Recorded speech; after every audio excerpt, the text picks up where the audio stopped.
Hello guys, আসসালামু আলাইকুম। সবাই কেমন আছেন? আজ হাজির হলাম মোমোর রেসিপি নিয়ে। তো এখানে আমি আটা নিয়েছি। আটার ভিতর লবণ, তেল দিয়ে সুন্দর করে অল্প অল্প পানি দিয়ে আমি একটা ডো তৈরি করে নিলাম। তো এই যে ডোটা আমি এখন 1 ঘন্টার জন্য রেখে দেবো। এদিকে আমি মুরগির মাংসটা কিমা বানিয়ে নিয়েছি। তারপরে এখন এটা একটু রান্না করব। তো কড়াইতে তেলে আমি কিছুটা পেঁয়াজ ছেড়ে দিলাম। তারপরে এখানে একটা কাঁচামরিচ, কিছু টমেটো দিয়ে একটু লাল লাল করে ভাজা ভাজা করবো। তো ভিডিওটা যদি ভালো লাগে তাহলে চ্যানেলটা সাবস্ক্রাইব করে লাইক দিয়ে পাশে থাকবেন।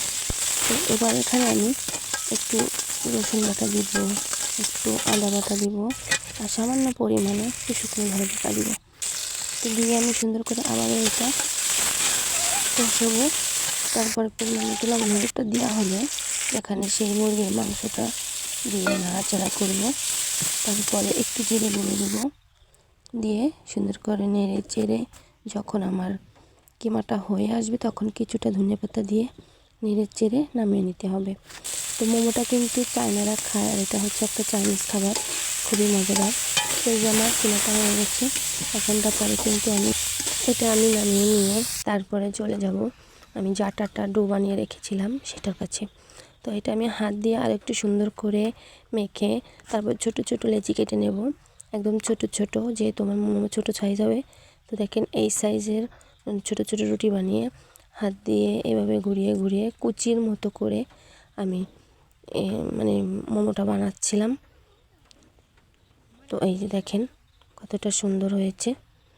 এভাবে কিন্তু আমি সবগুলো মোমো বানিয়ে নেব। তো এটা চাইনিজ খাবার, আমরা বাসায় খুব সহজেই তৈরি করে খেতে পারি কিন্তু। আর বাসায় তৈরি করা খাবার জিনিস কিন্তু বেশি মজা হয়ে থাকে, সেটা কম বেশি আমরা সবাই জানি। তো এই যে আর একটা তৈরি করে ফেললাম। তো এভাবে আমি সবগুলোই কিন্তু একে একে তৈরি করে নিব। আর আপনারা কমেন্টের মাধ্যমে জানাবেন। এটা আমি কুলি পিঠার মতো করে বানালাম। তো এক একটা এক এক শেপের দেওয়া যায়, কোনো সমস্যা নেই। এই যে আমি আবারও আর একটা বানালাম। এটা মেলা কঠিন কাজ নয়, খুব সহজ, খুব সহজেই কিন্তু আমরা তৈরি করতে পারি। তো এই যে তো একে একে আমার সবগুলো হয়ে গেছে। তো সবগুলো রেডি করে তারপরে কিন্তু এটা আমি ভাপা পিঠার মতো ভাপিয়ে নেব। তো এই যে রেডি।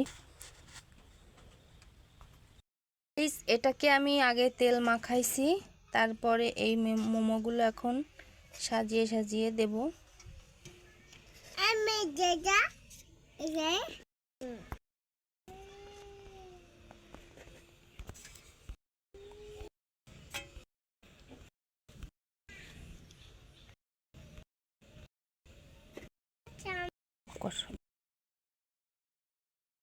তো গাইস, আমি এটা রাইস কুকারে সেদ্ধ দেব।